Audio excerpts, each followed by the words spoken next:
Stainless steel का gate, open gate partition के हिसाब से लगा हुआ है। सादा सिंपल डिज़ाइन, बेहतरीन एक्सपर्ट स्टील फैब्रिकेशन का वर्क। कम जगह में अच्छी डिज़ाइन,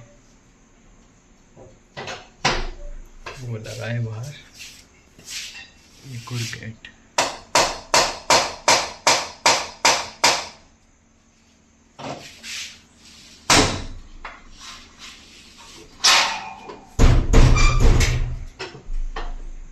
ये HPL प्लस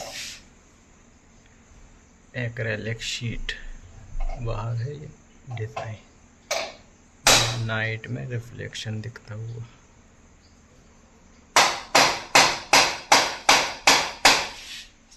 अभी दिखाते हैं,